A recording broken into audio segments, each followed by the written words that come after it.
This is the Team Objection Podcast for December 13th, 2022, episode 555. Don't be fooled by what's on the screen. I just didn't build a transitionary shot, and I don't want to reveal what our number 25 game is, so we're still sitting here, but it's actually next week's show. And just as a quick recap, if for some reason you missed last week's show, go watch it, because we talked about a ton of video games in it, all the things that did not make our top 25. Yeah, 25 games and more. Sean had beef. So much beef. I had so many burns on Dave. Well, you didn't. That never happened. You're gonna go back and you're gonna want to watch all the beef and the burns. Wow. Burned beef. And I got my Final Fantasy shirt. It's 6 technically. We may or may not see it in the top 25, but we're gonna see some Final Fantasy. Well, I think you got my maroon shirt 4, and. Yeah, why don't you have gaming shirts? What's wrong with you, Dave? I don't own any gaming shirts. Why? That's what I just said. Wear the banana shirt, Dave. Wear the banana shirt. Not a gaming shirt. You wear stupid shirts all the time? You have no gaming shirts? I mean, you wear stupid. I mean, you wear that one that...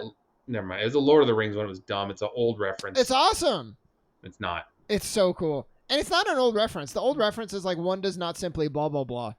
No, it was an old reference to our show where it looked like some guy was like laying down seductively sideways is what the mountain looked like. Even though I know it's the Eye of Sauron. It doesn't matter. Move on. Okay. I'll wear that next week. There's no time.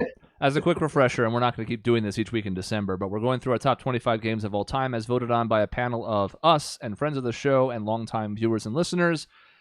We'll go over each game individually now because this is where it actually counts. Everything before this, we rank just because we have the numbers for it. We might as well. But this is the stuff that really matters, the brass tacks, if you will. And it starts with our number 25 game of all time, The Elder Scrolls 5, Skyrim. Was Skyrim in our previous top 25? It was not. It was 38th. I feel like it was not. I voted for it when I did not before. At least I don't think. And it... Again, trying this time to give more weight to things that I know are just great and enduring. And this is only proven since our last top 25 list to be enduring because it has been released how many? It has literally been forced to endure by having a new release every goddamn year. Yeah. Yeah. Kind of amazing. I mean, what is there to say? It's great. It's everything in... We're not having the issue with Skyrim as we did with some of the other series where it's like, well, there's like Metal Gear Solid, to bring that up again. There's 5 great games in that series. Zelda, there's so many great ones. Skyrim, it's just, it does everything Oblivion and Morrowind and all those other ones did, but just like improved and better. And the DLC is great, and the story is interesting, and the guilds, all the side quests are so fun, better than the main quest. Mm-hmm. How friendly is this to newcomers? I think the most friendly. And still being able to be, hey, I still want to play this even though it came out 11 years ago. No, as I was looking at our list, because we were kind of joking with Dave, like, we could use this as a referendum on things that you haven't played but should. I think this should be near the top of your list because it's tailor-made for you. It has all the stuff you loved about Fallout, like 3 and New Vegas, except just in a medieval setting, and I would argue it does it better than Fallout. That's a huge thing for me, though. It shouldn't be. I would say,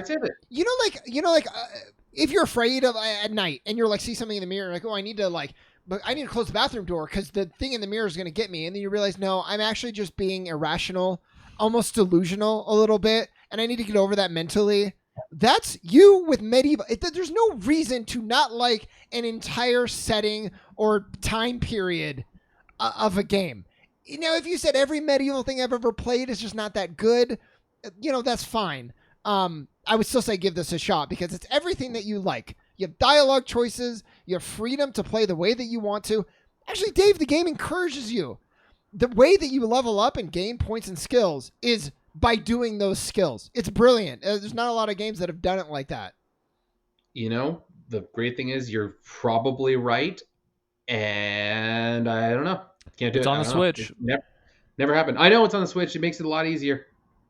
I jokingly put all the systems, but it pretty much is at this point. It's been re-released so many times across so many console generations now that it's on like 12 or 13 systems now. So like you can't miss it. Yep. I just realized too that the thing that I've been missing in this whole thing of like, would you like it or not? It is Fallout, but like I already know he'll like this. Yeah, exactly. It's the same game you already like, just a different setting. Because like when you recommended a Returnal or a Deathloop to him, I'm like, I could see him liking this. I think there are trappings to this that he would enjoy, but I wasn't 100% because it's new to him. This is not new, in a sense, and it's a sense that like again, this is going to scratch a particular itch that you're just going to enjoy. You just are. Well, and what the thing, it's accessible. I think you can tweak the difficulty along with it, just not like being all that hard to begin with. You know, and you have the freedom to play your way, which, you know, Deathloop, I didn't know you were going to insist on just simply doing your own thing. I maybe wouldn't have recommended it. I thought maybe you had a little bit of versatility. I oversold you. And that's my fault, Dave. You overestimated me. And yeah, I did. I thought too much of you.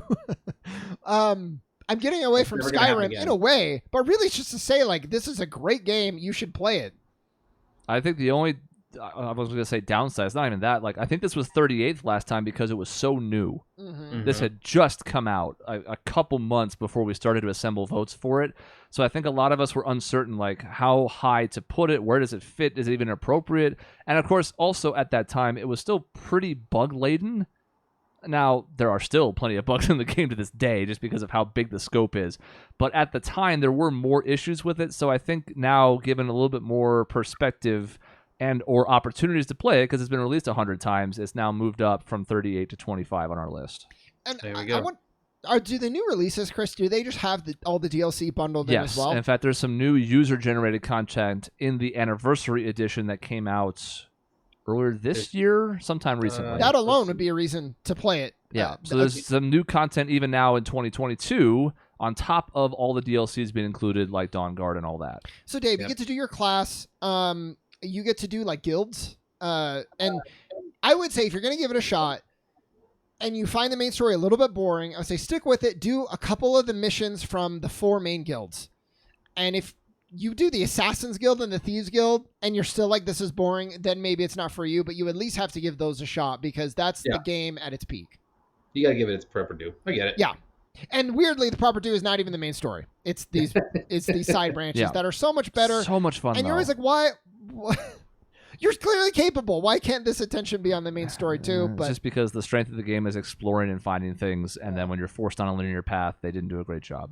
There are some story quests that are still good. It's just overall the main story is just eh. Yeah. And by the way, Bethesda, this was 2011, kind of peaked here.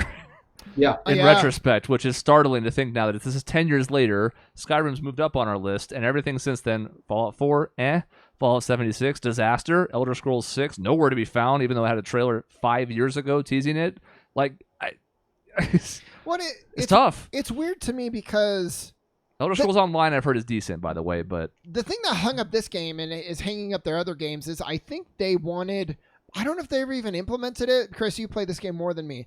Are there like procedurally generated dungeons in this game? There are some, right? I don't think so. They reuse a lot of elements in them, like graphically and whatnot. You'll see some of the same like tombs with like the undead in them and stuff, but I don't think they're procedural. So I think they're all set. At the very least, at one point they were talking about wanting to do that for Skyrim, and it's like no one gives a fuck about that. Look what they care about. Awesome story, player like empowerment, and ability to affect the world. We don't care about procedurally generated. Except No Man's Sky. I guess people do care about that. I will never play that shit. You can explore 1 trillion planets. Like, great. Or no in thanks. smaller scopes like 20XX, which, by the way, I did actually vote for near the bottom of my list. That's great. But it has to be something that really fits the mold, and that's not what you care about here. Yeah, agreed. So 25, pretty pleased with it. It was high up on my list. That was one of my core 7. So I'm kind of the main reason this made the list, if I'm being honest. Number 24 is a classic, and it's kind of fascinating because this was not anywhere on our list the first time we did it, and obviously it had long since been released back then too. But the difference here now is Super Mario Brothers is number 24, 4 votes, 206 points. It was not ranked. It's the only game in our list that was not ranked last time that was released, because obviously we have new games that were not there. This one didn't get a vote at all, but now has gotten the backing of some folks to be like, okay, like, yeah, well, I didn't vote for this. It did make my first cut. And again, you can argue it's the most influential video game of all time. That or like Pong, you can make a case for.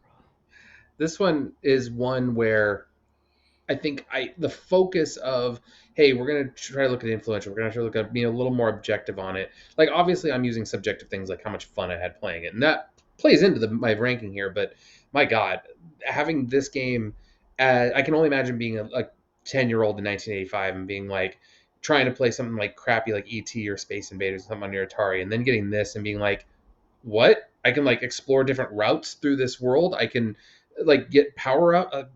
Too much mind-blowing things at that time. And like a little bit of like a story. Yeah. Right? Like how often was that a thing? Well, it wasn't even that much.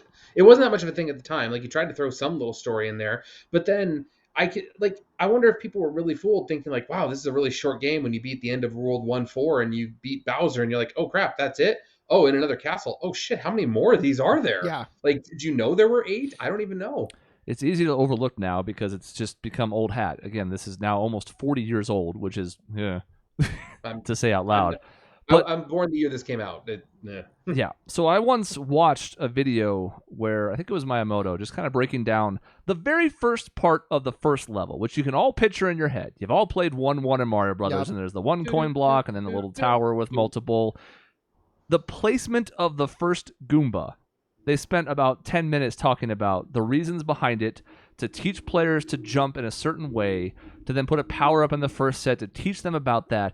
The thing that Nintendo has done so exquisitely over the last 40 years is basically their ability to craft these gaming experiences in a way that few others do, because they're so meticulous in how they go about teaching the players how to learn mechanics they don't know before. And there's no better example of it than the very beginning, because it's like, oh, you run into the Goomba, you're dead. Oh, I can jump over the Goomba. Maybe you accidentally jump on top of it and you squish it. You go, oh, wait a minute. And that changes everything. Like, just that one tiny part of one level set the stage for so much that followed after it that I don't really have a problem with this having made the top 25. No, not at all. I watched a mini documentary on the jump and why the speed and the airtime and the bounce level is like perfect in this game, and why other games have tried to emulate it and they failed because their jump was different and not as good.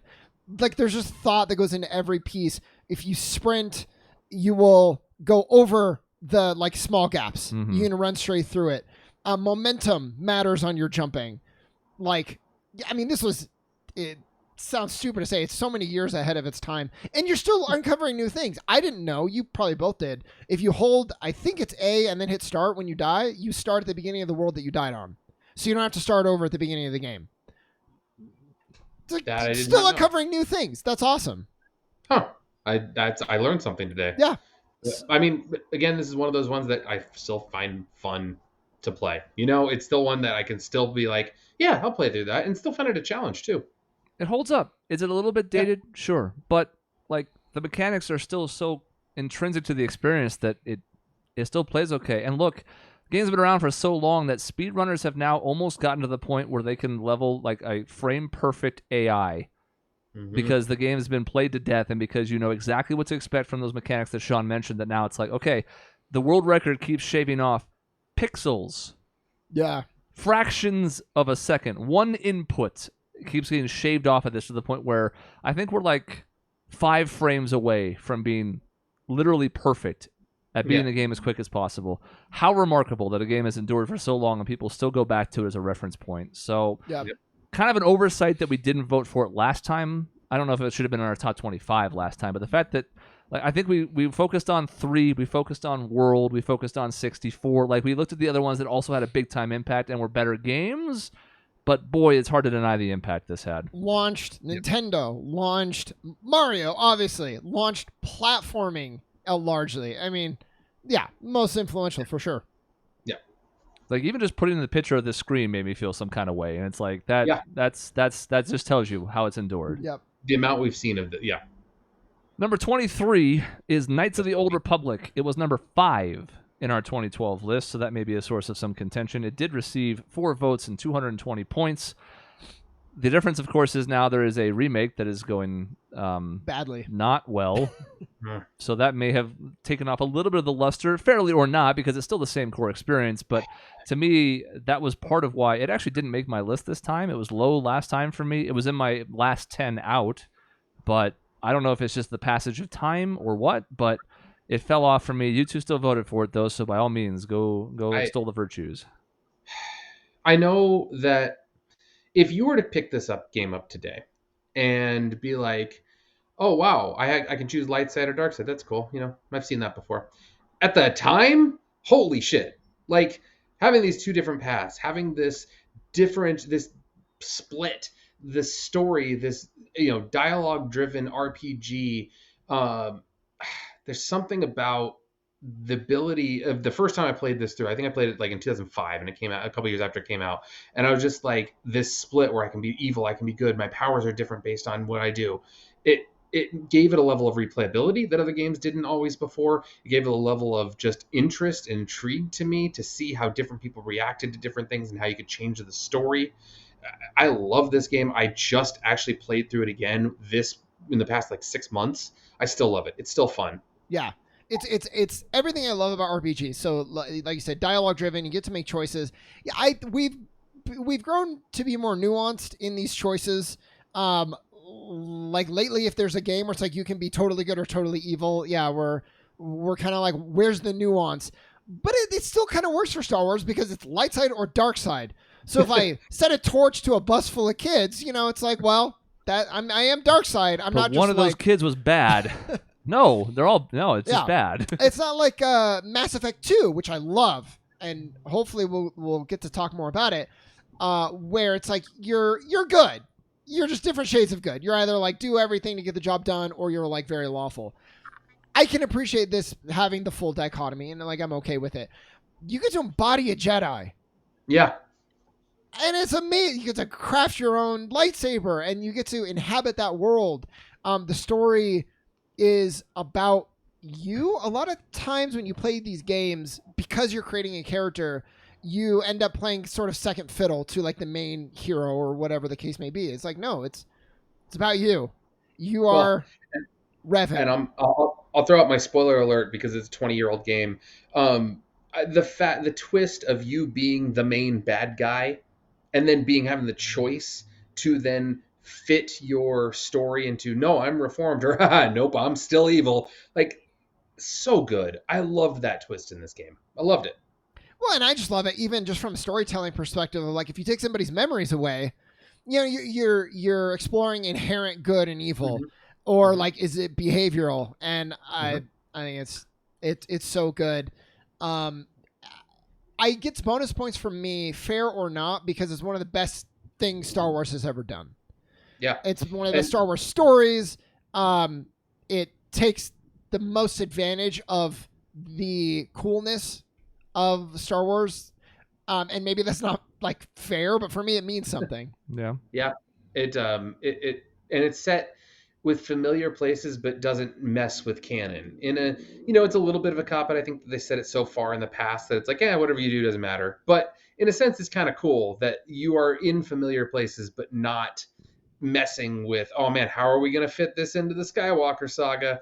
It's still cool in that way. Yeah. And I think ahead of its time in the ways you've already mentioned, which are all 100% true, but also like surprisingly good party members. And again, we take that for granted now because of what BioWare has done, with Mass Effect, and we've had Dragon Age and Witcher and a lot of other games with good complementary casts that I think this was ahead of its time for. Because now I'm like, okay, like who's coming with me on this mission? Okay, like you're pretty cool. You're a robot. That seems neat. Like, yeah, come on. Fleshed out pretty well for a game that didn't really need it to be at the time. Yeah. And HK-47. I mean, that guy's endured like crazy. Mm-hmm. Go ahead, meatbag.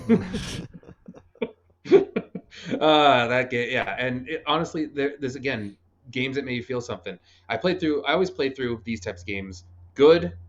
I play through just first time through. I always play through with that. Yeah, all right. I'll just pick what I think is right. Second time I then play through good. Third time I try to play through evil. Playing through evil in this game when you have to kill mission is like, this hurts. Yeah. I don't want to do this. Okay, Zalbar, you go kill mission. It's like, oh, that's even worse. Yeah. But it's fun. It's fun to be evil. Like on the second playthrough, I agree. Yeah. But when you like take people's money and mind wipe them to like jump off the cliff, like, man, that's fucked up. But they like program that like I couldn't believe I was able to do it. Yeah. Mm-hmm. Yeah. And it definitely gave it some replayability. Oh, it's And just great writing. Your party members like, I don't think that was a good idea. You better be careful. Yeah. And the MMO have tried to touch on some of those same beats, and it just didn't work. Because you would still have people come be like, well, I don't know about that decision you guys made. It's like, yeah, but the 4 of us had to vote on it, and that person's vote happened to win. So, like, you can't yell at me now. Yeah. I tried to stop this. So it was much better in a single-player experience than it was in a multiplayer one. Yep. Spoiler, 2 is not on our list. I'm going to spoil that for everybody right now. Oh. And it's just, 2 is good. It's not just as good. The ending ruined it. Yeah. Like, it had so much potential. Yeah, it improved in some ways, but it kills you in the story. So Yep. It had its chances. number 22 is Grand Theft Auto 5. 5 votes, 228 points. Obviously not on the list last time. Came out 9 years ago, almost 10, which kind of makes sense. And in the Skyrim sense, you kind of go like, yeah, I guess, because it keeps coming out again. Difference, of course, of GTA has been the thriving online community with the role-playing and everything else that happens in that mode. But that also maybe came at the expense of 6 and any of the further single-player modes. So there's definitely some controversy around that. But a lot of people still love the online. It's not really a lot to be said because it's Grand Theft Auto. But I think Sean doesn't like this being here. No, you know what? I'm okay. I'm glad that we have a Grand Theft Auto in the top 25. And here's where I would make the distinction. I think I probably would have voted Grand Theft Auto no matter what because it is so meaningful to the industry. Any top 25 list needs to have at least one. Grand Theft Auto 5 is the first one that I actually felt like, you know what, I actually mostly enjoyed this game. I feel pretty okay about this vote. I loved the heists being like the main story things that you're doing. I wasn't a huge fan of the 3 protagonists. I really felt like it should have just been like Michael's story. I don't know why we had to go with the other 2 as much. Personally, that was the storyline that I was the most connected to. It was like The Sopranos, the kind of washed up mob guy, was once on top of the world and now has like the wife he doesn't like, kids he hates. It's like this new job, trying to fit in. That was really interesting to me. Whereas like Trevor, like, I'm crazy. Okay, like that's fine. But what you could do in the world, the freedom and the flexibility, yeah, I mean, it's like it's almost unmatched. See, I'll argue with you. I think the splitting of the protagonists, the tonal difference of the protagonists. Michael was my least favorite out of the 3. I couldn't stand him. I thought he's kind of. I don't know what it was. It was so depressing that it hurt me to watch he's him. A fucking asshole. His life sucks. He's an asshole. He's a depressed mess. Yeah. Everything about him is a disaster. And that's what I kind of liked about when you had the tonal difference to go to Trevor. Yeah, he's fucking insane. But he also knows how to get shit done in a weird entrepreneurial way. And I'm like, how do you do this? And then Franklin is just this guy who's like, okay, I know I got to do some bad things to make it in the world, but like I'm trying to do the right thing for the most part. I don't know. There's something about that, the 3 of them together, being able to interact with one another too, and being like friends. The heists were phenomenal, like you mentioned. I think that was a great choice as far as this game goes. And then the satire in this world. There's something about Rockstar and how they write satire into it. It is over the top. To like, there's levels of over the top. It's like, okay, here's satire. Here's, oh, this is too much over the top. It's like up here where it's like we're being so sarcastic that it's past the bad back into good. I think I love it. I'm always torn because I kind of agree with both of you. Sometimes I liked the 3 protagonists, and sometimes I'm like, I don't really want to be Trevor right now. Like, I'd rather just stay with Franklin. Or maybe it's just because I'm thinking back on San Andreas, which is a game that nearly made my list, and we talked about it earlier. But like, I sort of liked being able to mold my CJ into however I wanted to play. So if I wanted to play some kind of psychopath like Trevor, I could, but that was my choice. It wasn't being forced upon me as being like, all right, I'm going to be some boring family man, and I'm going to switch to some psychopath. Like, in some cases, it almost felt like whiplash, but I still kind of appreciated the different perspectives. But at the end of the day, like, all 3 of us voted for this. It's on my list primarily just because of the stuff you mentioned. The heists were stellar. The world is enormous, but it doesn't feel empty in any way. Like, it's just huge and fun to explore. Like, it does so many things well, and it was a breath of fresh air after 4, which I'm going to upset somebody who voted for it, but like, I think it's one of the most overrated video games of all time. So to have it rebound and be this good was a big step for me. I just don't love the gameplay as much. So when every mission ends with go drive to a thing, the thing that you thought would be fine is bad, devolves into a shootout, you get away. And you start to feel like I like the writing. I like learning about these characters. Can we do something more creative with some of these side missions than this formula over and over and over and over again? And like really focus on the heist. To me, that would have made it like even better, but it's still solid for what it is. It's it's a very valid criticism because they had a few of those where you had different missions where like maybe you had to try to do a little more stealth. Maybe you had, there was a couple missions where you had to like try to take pictures of people and sell them to paparazzi. Like that was kind of a fun type of deal where you had to be a little more stealthy, had some impact on the world. So not every mission did that. There was the one where you planted a bomb in the tech guy's phone type of deal. So you didn't have to, like you got in, got out. But I'm hoping that whenever 6 decides to make a deal, they will do more of that and have a little bit less of the, all right, here's the drug deal. Oh shit, it went bad. Like you said, it went bad. Yeah. That is too much. But again, 6 will never come out because people won't fucking stop playing online, and it drives me insane. Like this isn't. I don't know. I'm getting off tangent. Well, it will because it was leaked.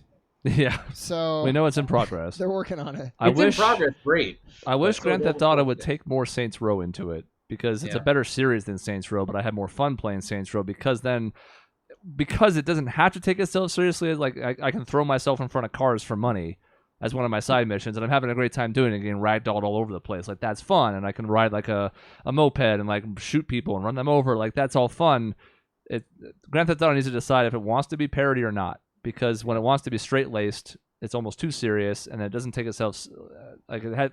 I don't know. I just want to have more fun sometimes. And like Sean said, the repetition of the missions gets to me a little bit. But like, look, it's a great game. It is. I will say, just anecdotally, there was a fortune teller trying to get people and trying to like persuade them that she has her power by being like, "Have you ever had a day that didn't go exactly as you planned it?" It's like that's some great insight. I use that joke all the time. I think that's brilliant. Some of my favorite things in this game, besides, I'll mention the setting. This is California. I know Southern California pretty well. I've just visiting a whole bunch of times, so it felt homey to me in that sense because it was Los Angeles, made it based on. But yeah, the driving around. Some of my favorite things to do is just drive around the city and just listen to the ridiculousness of the radio. I do all the talk shows. So funny. Yeah. Like some of the stuff they put on there is so funny. Mm-hmm. I love it. Extremely sharp. You mentioned Grand Theft Auto 4, another soulless game. It could have been so good and just had no heart, none at all. And fuck that ending. I know. Number 21 is Final Fantasy 14. Probably a divisive pick, and largely on the backs of 3 people on the panel in particular. Hi, I'm one of them. Hello. 3 votes, 234 points. It's kind of tricky to really pin down a specific release date, so we're just going to go with what Realm Reborn was, which was 2013. Technically, the game came out in 2011, but we don't talk about 1.0 because it was a disaster that nearly submarined the entire Final Fantasy franchise. But what it's done since then, since Yoshida took the helm, has been remarkable, and the last 2 expansions in particular stand out as some of the best video game storytelling we've ever seen. Between that and the soundtrack, which if you had to like strand me on an island with one soundtrack, it'd probably be this. To me, I don't think it has. I'm surprised it made the cut, despite the fact that I know some of the people on the panel. I still thought this was going to be in that 26 to 30 range. The only thing I can't recommend is the fact that it takes so long to get into. It's like Dave will never play this. It's way too much time. Sean is still going through it on occasion, and I think he's about to get into Shadowbringers, which is where things really, really take off. But it's a huge, unwieldy mess trying to get you to get into because the start's slow and it's subscription-based. So, like, it's a really tough recommend. But if you do give it the time, it pays off tremendously. I think it's too high.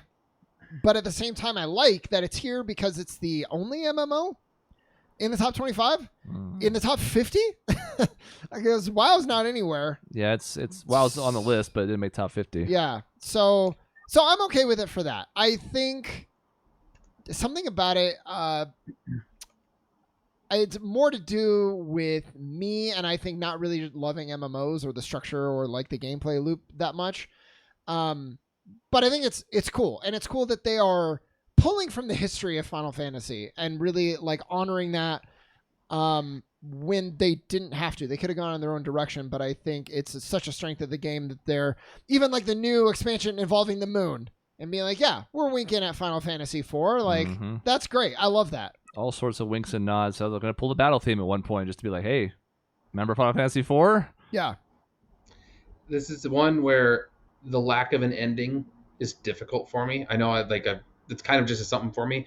And also, I've always wanted to get into these types of things. But you said the time it takes to get started, the time it takes. And too often I come into these like, oh yeah, like World of Warcraft, I tried to play a little bit where I jumped in. I'm like, yeah, I'll give it a shot.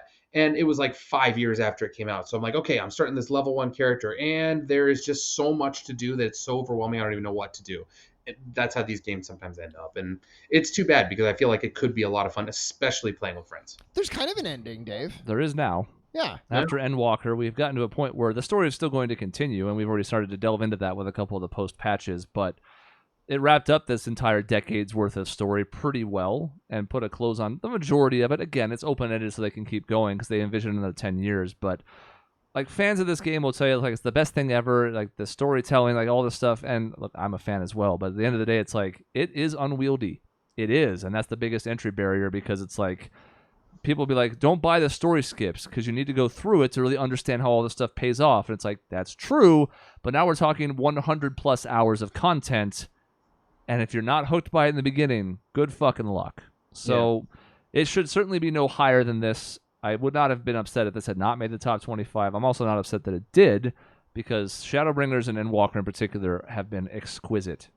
And the writing that one person in particular has done, she's done tremendous work to bring it this far and tie up everything that happened to this point. Like the throwbacks and callbacks are amazing. Number 20, I'm just going to go ahead and list it. It's The Witcher 3, 3 votes, 256 points. Sean, the floor is yours. Here was beef. Here was beef that I respected your request to not reveal the top 25, so I saved it. Witcher 3 being 20th is a travesty. It should be no less than the top 10 for sure. I'm happy it made top 25 at least. It's not a Metal Gear situation, but it's everything we all look for in a game. So that's why I think it confused me. It's iconic. The writing is top of the industry. The side quests are fleshed out and meaningful. It's not just like go pick this shit. It's like fun. You would expect it to be in the main story, but it's not. Like you could miss it completely. Honestly, the weakest thing about it is like the gameplay itself, and it's still solid and it's still fun, but it's kind of like the mechanic that you just get through to get to the next story beat and the next character interaction, and it's just like it's incredible. I mean, it's amazing, and you feel stuff like we keep talking about. It's just like it's like a perfect game. I don't know how it's this low. Here's what I'll give you. It's medieval, so whatever. Hard pass. No. I have this game. I bought it. I physically bought a copy of it. This game was a victim of another game, bulldozed it because I started playing it and then Persona came out and I played that instead. And that's fair. And then just haven't gotten back to it. I feel like I would enjoy this game. I really do. I've started it.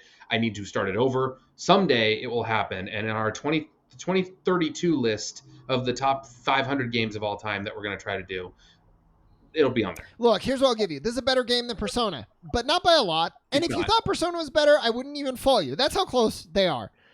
I think it's a better game for what it does. Like the open world is impeccable. It's beautiful. Like this shouldn't always be a criteria, but the fact that they push this system to its absolute limit to where now when I play it, it'll be like raining and I'll be like, oh, like this is giving me the emotion of like when it's raining outside and I feel like all cozy in my house. Like there's just something about the art direction where they really, really pull it off. The writing, the acting, it's all so good. I don't even like everything about this game is excellent. I mean, it's one of the greatest things ever created on anything, which is why Cyberpunk was so disappointing, because it's a fine game and it's disappointing because of the pedigree that Witcher 3 created. So far, I wish I had felt that, but I don't think I got far enough in. Someday it will happen. Okay. Cyberpunk didn't get any votes. Yeah, no, and nor should it have. Yeah. Even in its current state, it's a good game, at most. I kind of wonder how many people have just not played this because of the 3 attached to it. Because like when I do eventually play this, and I will, I'm not playing the first two. No, and nor really should you. Like, the second one's solid. Second one gives me shades, Dave, of like Knights of the Old Republic. It like kind of feels like that sort of stuff, with how the dialogue goes, and you go to a new area and there's like some story until you move on to the next brand new area. The first one's a mess. It's absolute mess. Gameplay, story, graphics, like I don't know what they were thinking. They're awful. They're terrible. But it's just like it's 20th. That's all I'll say. I think it should be high in the 10s. I don't know about top 10. That's I think that's... Because the only thing that I would quibble with, I don't want to spend too much time on this, nor do I want to refute your points, because I haven't played it, so I can't really speak on it. I love refuting. I love debate. You mentioned like it's well, I can't remember the exact words you used. It wasn't impact. It wasn't legacy. It was something along those lines where I'm like, it is a massive game. It did huge numbers for sales, but I'm like, has it reached a cultural zeitgeist like some of the things that are in the top 10 have done? And I don't think the answer is yes. And if it is, it's in part because of the TV show and not anything the video game series did. Like The Witcher 3 is enormous among video game fans, but has it transcended that outside of the video game world? I'm not convinced that's true. Now, it's not fair to compare Geralt to a Mario. I'm not trying to go that far with it. But like, I just feel like there are other games that have done a much better job of it. Now, again, I'm with you. This should be higher, I think. But I don't know that it's quite transcended it in a way that other games in our top 10 and especially top 5 have. I think it has, but I can't say it without getting into the top 5. So maybe we can revisit it a little bit later. We can always talk about it afterwards because we're going to have time in the top 5. We're only talking about 5 games. We'll have more time to look back on where things finished in relative senses. So it's just like perfect. And I think it deserves some bonus points for having the best DLC that a game has ever had, bar none. And it did it twice. And that is impressive. One of the DLCs could have been a full-on like sequel. Yeah, and they just attached it to the game, and it deserves some credit for that too. Number 19. We've alluded to it a couple times already. Super Mario Odyssey, 5 votes, 260 points. It kind of pushed Galaxy and Galaxy 2 off of our lists. Now, you can argue whether it's the best Mario game ever made. I, of course, picked it as my best game of 2017, and one of only 2 regrets I ever have on our website, that and Skyward Sword, are 2 big missteps, because, of course, 2017 was also Breath of the Wild and also Persona 5. But nonetheless, I think all 3 of us voted for it. None of us super high, but all in decent placements just because, goddamn, this game is fun to play. It feels phenomenal. I don't know how to feel about it because I'm like of 2 minds. I'm like, it's too high. But I'm also like, I do feel like it's the best Mario's ever been. It's so much fun to play. And I love that. What I love about it is you go do the moon thing and it like makes some of the other Mario games so hard to go back and play. The structure seems so restrictive compared to what we are now. Some people prefer that, which is what I don't get. Some people pine for the Age of Galaxy where you load into a level each time and find a specific star. And like, I get it to an extent, but for me, I had so much more fun just looking out in the world. Oh, there's a moon over there. Yeah. Well, that looks interesting. That's not a moon, but like I want to go check that out. Like being able to just traverse the world seamlessly was such a huge impact for me.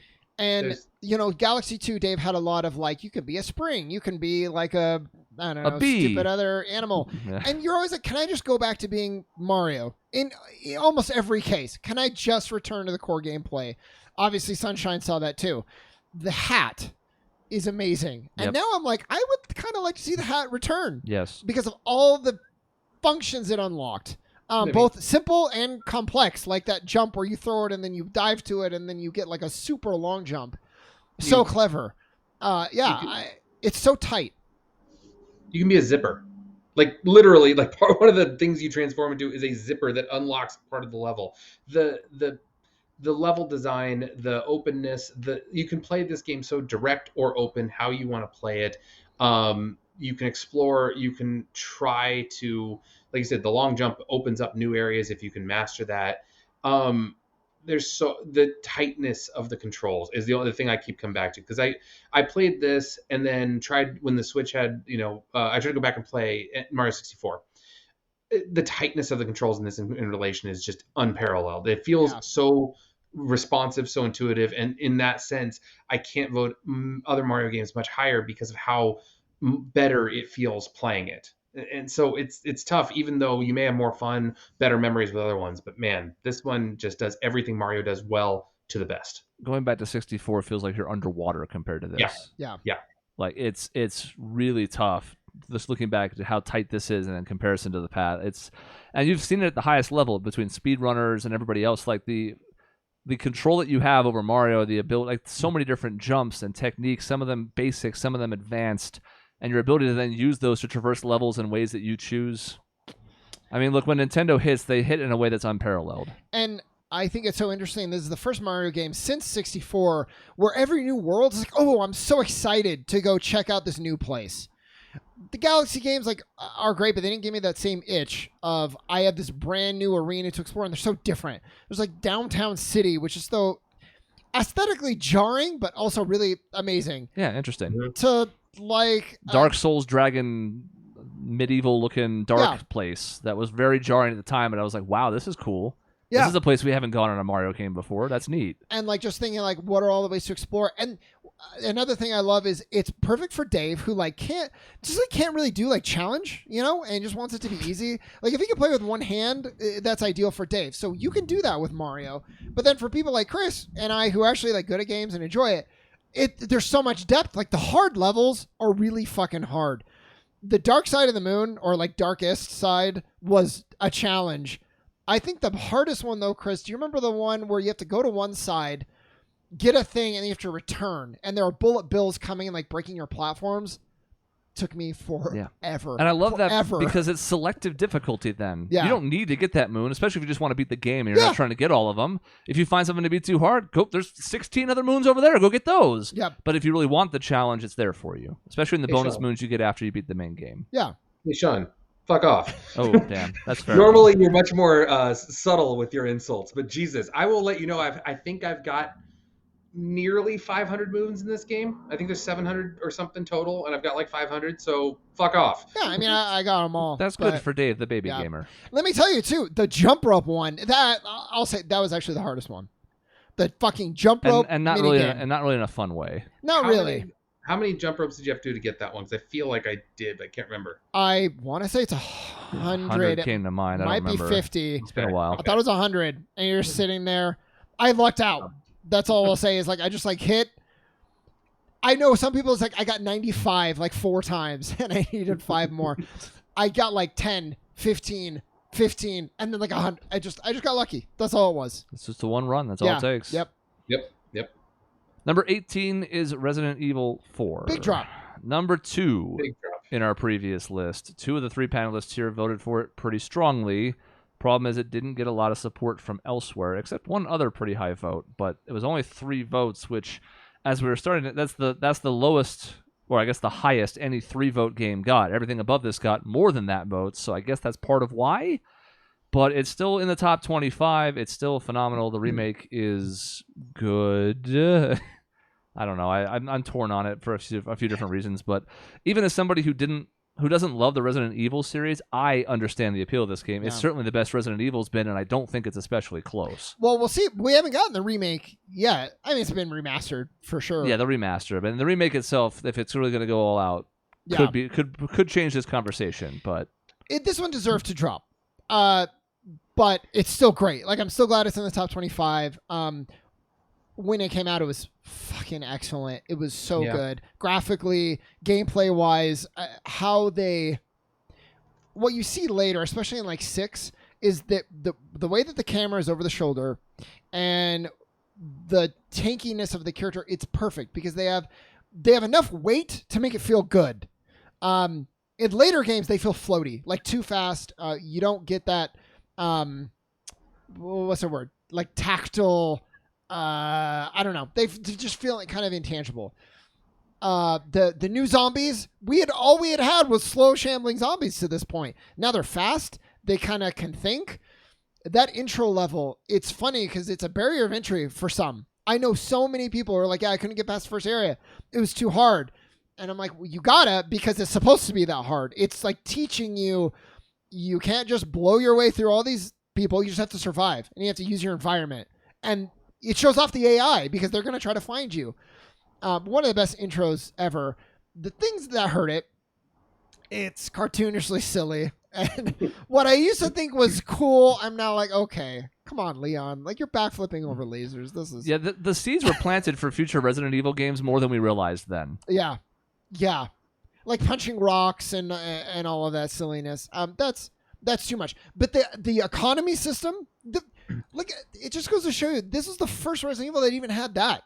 The merchant with the thing, and you upgrade guns, and you the find inventory treasure. management is fun. It is, yeah, and vital. Yeah, it's like Tetris. Kind of, yeah. You got to fit everything. What are you going to sacrifice to get this new gun in here? Oh no, like how are you going to make it work? And it's realistic because it's a survival game. So now it's like, all right, are you going to carry more ammo? Because if you're going to carry less ammo, if you're going to bring in other stuff besides it, whether that's grenades or other guns, like you got to make decisions that matter on how much you can carry on yourself. It's great. Yeah, and that like Leon is cool. The idea that you're saving the president's daughter is cool. The writing is terrible. It's good. Awful. And the story actually, like the main things are kind of fun. Set piece by set piece, it completely falls apart. The story doesn't make any sense if you really break it down. You'll have things of like, wait, why are you even doing this? And at one point they're trying to kill Leon, and another point like they're fine with letting him live because he's like it doesn't make any sense at all. Luis shows up and you're like, who even are you? And then he died. It's a mess. So these are the reasons it fell. It should have fallen, but it's still great for what it does really well. I did this game as my number one game 10 years ago. And that was a little bit, I guess, of recency bias. But that game at the time, the over-the-shoulder view, I preferred so much more than the first-person view. The laser on the gun helped me in ways I couldn't even imagine, because too often on these survival games where you have limited ammo sometimes, where you have to like stealth your way through, I waste so much. I'm like, oh shit, I can't aim properly. I'm not doing it properly. This, I'm like, okay, I know I'm going to hit him. At least I know that. And so then it helps you through the game. But then it's still really hard. And the amount of adrenaline that went through my system playing this game, where you're like, oh shit, there's a guy with a chainsaw after me, and I have no hope of beating him. I have to get away. As opposed to like, well, just got to blow him down. Like, there's something so good in this. And yeah, the story wasn't great. The quick time events, God, those aged so poorly. You beat me to that. I'm so over quick time events. I don't. And it's funny, at the time, all the reviewers and myself, I agree, it was like, oh, this is so innovative. Mm-hmm. And now I'm like, this is awful. I hate these. It just takes away from you enjoying the cutscene, of a sense where like, I'm not staring at what is going on in the environment. I'm not trying to figure out, oh man, what's this character going to do next? Like, let's try to figure out their motivations. No, is there a fucking circle going to show up on my screen that I have to jam? Or, you know, a yeah. And I wrote a piece on this, but basically you're no longer even watching the cutscene. You're watching for button inputs. So like you're literally getting nothing out of this. It becomes a, what do you call it? Like a dance game where the prompts are going down the screen. You're just hitting. Yeah. It's stupid. All that being said, it was supposed to be immersive cutscenes, and it became the exact opposite. Anyway, sorry. Yeah, you're right. It's still fantastic. I still really like it. It deserves to drop. I don't know this far, but it's still really good. I was surprised it fell this far, but I didn't think it was ever going to stay in the single digits. Yeah. No. So, and David was scary, and I think part of that was the animation was so good. You know, with the games like this, I'm like, okay, so what? I'm going to die, like, big deal. If you die to the chainsaw guy, it's excruciating. You see it, like, it's its own cutscene of it eating through his, like, shoulder down to his, it's awful. Not quite making it all the way through your body. It's like, oh, fuck. Yeah. This is I was like, I don't want to see that again. And then there's that like alien creature. There's the breathing. I did a D&D campaign. I used the breathing from those guys as like background noise to the campaign. Mm-hmm. So many good decisions, even amid all the flaws. And just terrifying feeling of walking around. These guys like tentacles are popping out of their head all of a sudden. It's like, this isn't human anymore. At least zombies, you look like a human. This is just something completely otherworldly that I don't even know what the hell I'm fighting anymore. Yep. Number 17, Final Fantasy VII. 6 votes. The first game with 6 votes that we've seen. I mean, this is, to me, one of the best examples of iconicism versus quality. Yep. And I don't even hate this game. I think the story is pretty good still. But, like, you know, so many other Final Fantasies have done this and better. This was I don't number know. 30 last time. Did not make the list. It has moved up. None of these votes came from Remake. These were all the original. Remake's doing some interesting things and has done some quality stuff so far. It's also not finished, so I don't know why we would bother to rank it at this point. So this is all just going back to the original and the fact that it basically introduced the JRPG to America. It is on my list now. It was not 10 years ago. I was being kind of a fuckboy, if I'm being honest. Edgy, it's fun to hate on this. Sephiroth doesn't even show up until Act 2. It's Genova in the first day, blah, blah, blah. It was a hugely important game, and we can see from the fanaticism around the remake and just the fact that Cloud has endured for so long that this had a massive impact on the gaming industry. So while it was not in my top 15 or 20, I had it decently high on my list, and I think it's probably right that it's on our top 25. It's good and it's fun. The characters are distinct. I found myself going through it again. Dave, I did the God mode thing. I played this before. I just want to kind of experience it again, but quickly. I'm wanting to do like a new cast of characters because they're all interesting to me, and this was an opportunity to explore some other ones I didn't get to do before.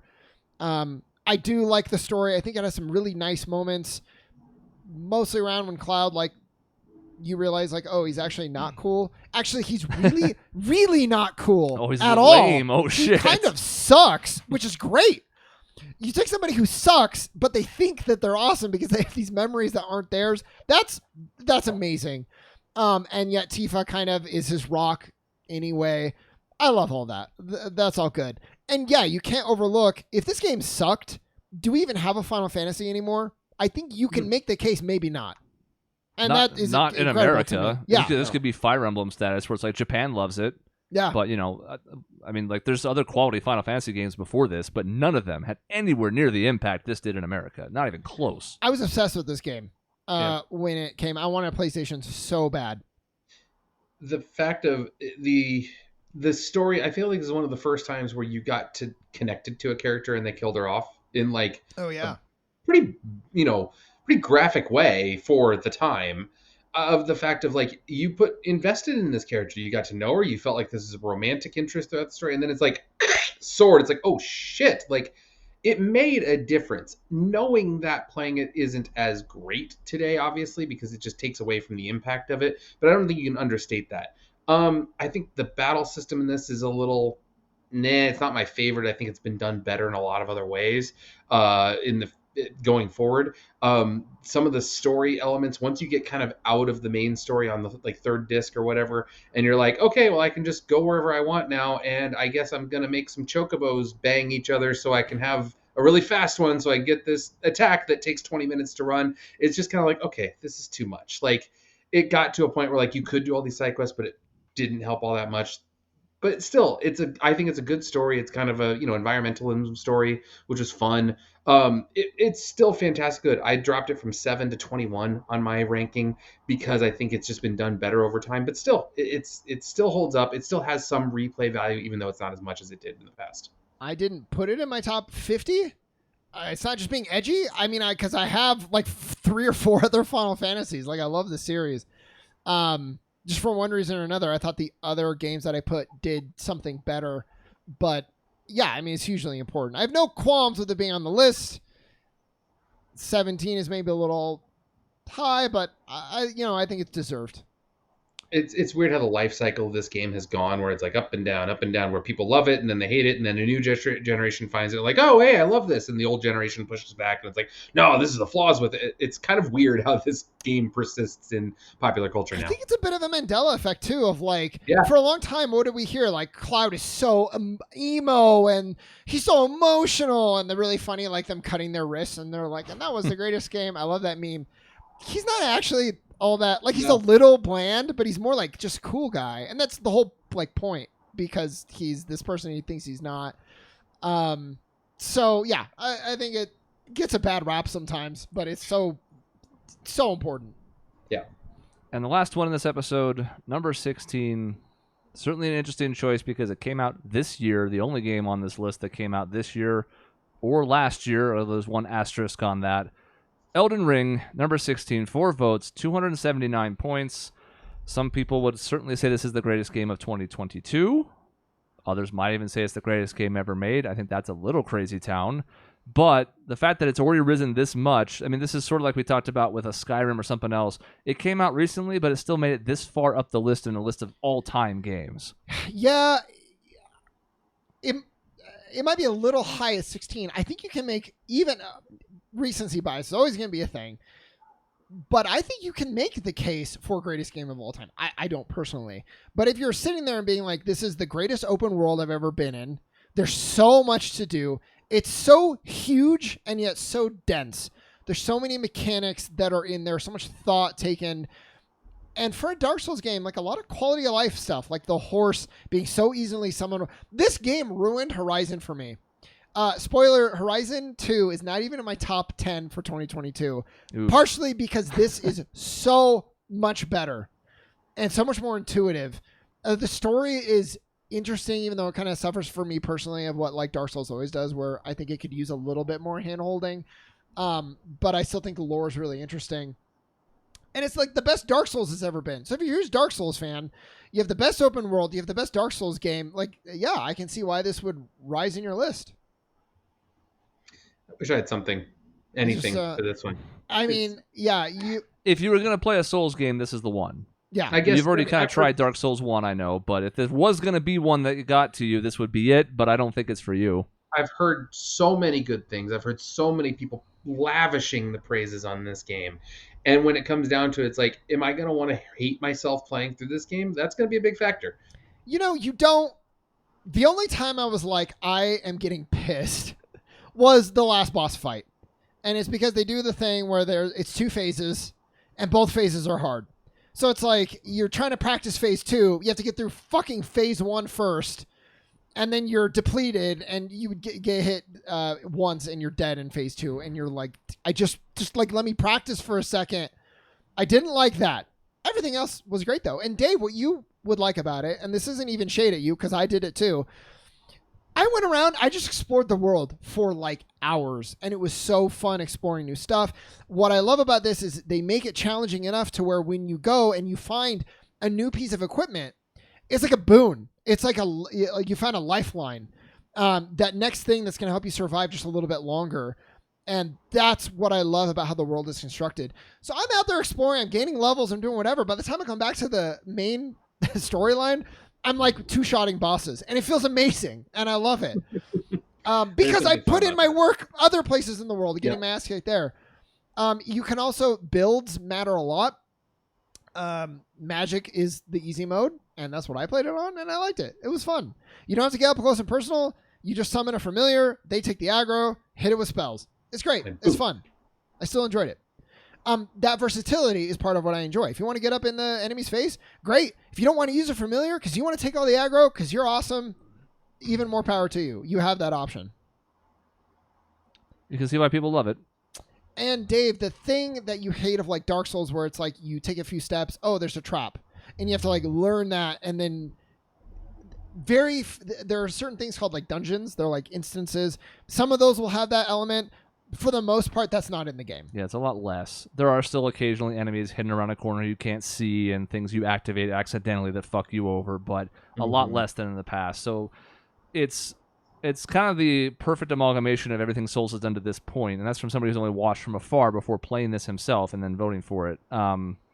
But at the very least, I can see why people would have this in the conversation. I don't think it should be any higher than this, at least not yet, because it's too recent. Maybe in 10 years we'll look back on this and be like, yeah, that endured super well. I don't know. We're going to have to see. But I'm kind of fine with its placement for now. Yeah. So that's the end of this episode. That's 25 through 16. Next Tuesday, we'll be back with 15 through 6. And then the final Tuesday of the year, we'll have an episode with 5 to 1 and our overall thoughts on the list as a whole and how it came out. But that's it for now. Thank you for joining us. We'll continue the series throughout. Hope you're having a nice holiday season. In between episodes, you can find us at our website, objectionnetwork.com or youtube.com/objectionnetwork. We'll see you next Tuesday for 15 through 6.